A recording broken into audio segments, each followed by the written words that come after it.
What is going on, everyone? And welcome back to another episode of Creepy Folklore. Today we are venturing up to the north for this one. So bundle up, because we gonna be talking about one of the creepiest cryptids in all of North American folklore, the Wendigo. Now, the Wendigo isn't just one creature, but instead it is a term used to describe a sort of evil spirit that can possess people or animals. And those who are possessed are commonly described as being extremely tall and emaciated, with glowing red eyes and an insatiable hunger for human flesh. In fact, the name Wendigo itself is said to mean something along the lines of evil spirit of the winter, which seems pretty fitting given how these creatures are most active during the cold months. Wendigo lore is mostly based around stories told by several different Native American tribes. Primarily, those who lived in the Great Lakes region and the northeastern woodlands. According to their legends, the Wendigo was first created when a man killed his sister and then hid her body inside of a hollow log.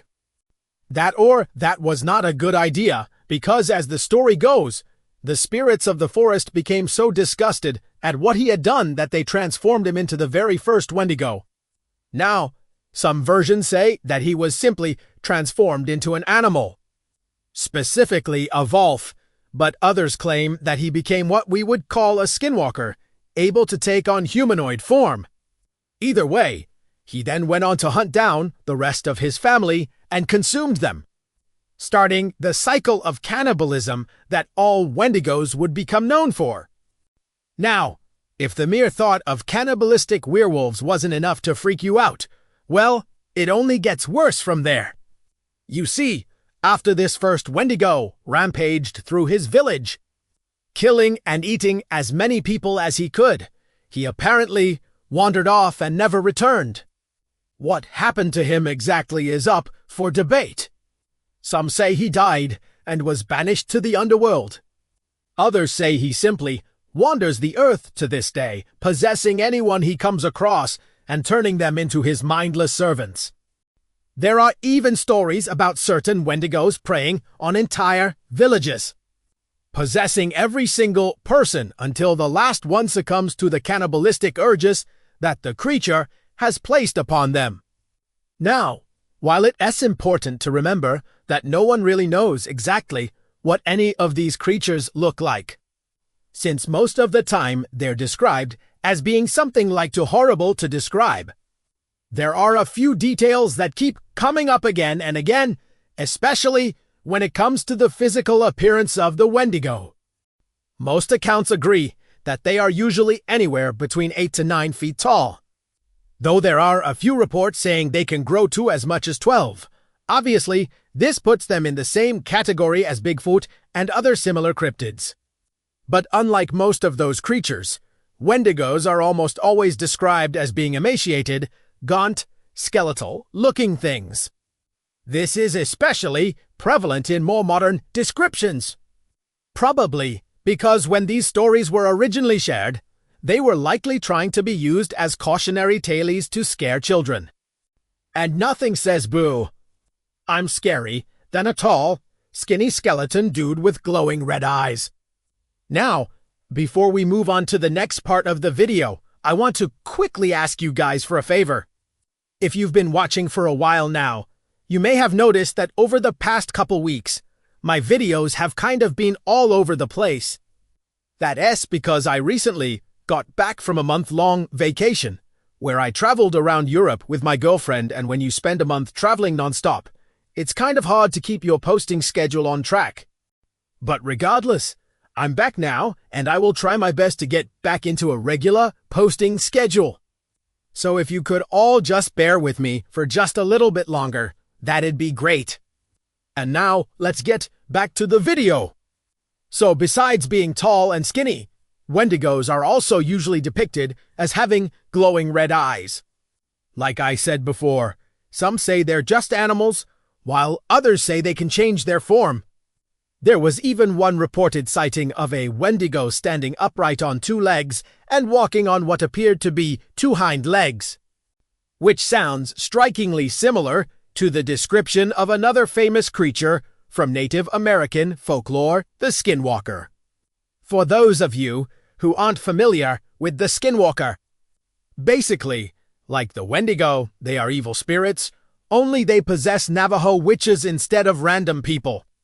They are rumored to be able to shapeshift into all sorts of terrifying creatures, including wolves, coyotes, mountain lions, owls, and even humans.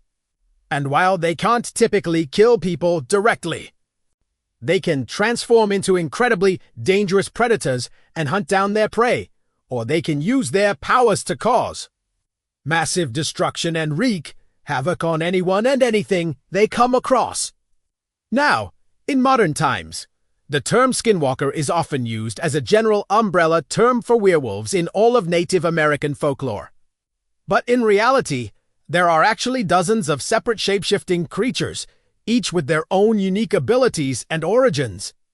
And the Wendigo is one of these creatures, while the exact connection between the two aren't fully fleshed out. Some believe that they are essentially the same thing. After all, both are said to be evil spirits that possess people or animals, and both are said to be incredibly tall, emaciated, predatory humanoids. Another interesting aspect of Wendigo lore is that they are said to have a sort of hypnotic stare, a look that can lure victims in and completely mesmerize them. According to those who survived encounters with Wendigos, once you lock eyes with one, you won't be able to look away. And it's said that the longer you stare into their eyes, the more control they have over you. Before long, they'll have complete control over you and will be able to influence your every move, eventually driving you to do whatever they want. This is especially creepy considering that most of the people who supposedly locked eyes with a Wendigo didn't survive the encounter, so we don't know for sure how accurate these descriptions are. Despite being relatively unknown outside of Native American folklore, there have been a few occasions where people have claimed to have seen a Wendigo. The first report came in 1640 when French explorer Jean Carpentier wrote about encountering a creature that he called a loup-garou, which is French for werewolf. According to his account, the creature had the body of a wolf, but walked on two legs and carried a spear. He also said that its eyes were glowing red, which is pretty consistent with other Wendigo sightings. Now, whether or not this was actually a Wendigo or just a werewolf, I don't know. I'm not fluent in French, so I couldn't tell you if loup-garou is a direct translation of Wendigo or not, so I guess we may never know for sure. The second supposed sighting came in the early 1900s, when a man named Frank Waiters claimed that he had been hunting in the woods near Lake Superior, when suddenly he heard a noise that sounded like someone dragging a sled. Curious, he followed the sound and eventually came across a small cabin. When he knocked on the door, no one answered, but when he looked through a window, he saw the most horrific scene imaginable. Apparently inside the cabin was a gigantic monster made entirely of human bones. It was sitting on a chair, sharpening a knife and humming to itself. Then, when it turned its head, he saw that it had bright red eyes and a mouth full of sharp teeth. Walters claimed that he tried to run, but the creature was far faster than him, and soon caught up and dragged him back to the cabin. Thankfully, he managed to escape again and ran as fast as he could until he reached his car. Once he got home, he decided to return to that cabin to find out what exactly he had seen. But when he arrived, he found that it had vanished. There have been several other alleged sightings since then, but unfortunately none of them are particularly reliable. So we don't know for sure if the Wendigo is just a figment of people's imaginations, or if it is a real creature lurking out there in the woods. Personally, I think there may be something to these stories. After all, if the Wendigo does indeed feed on human flesh, then it makes sense that no one who has ever encountered one has ever lived to tell the tale. But what do you think? Let me know in the comments below. And as always, thank you all so much for watching. Have a great night, and I'll see you next time on Creepy Folklore.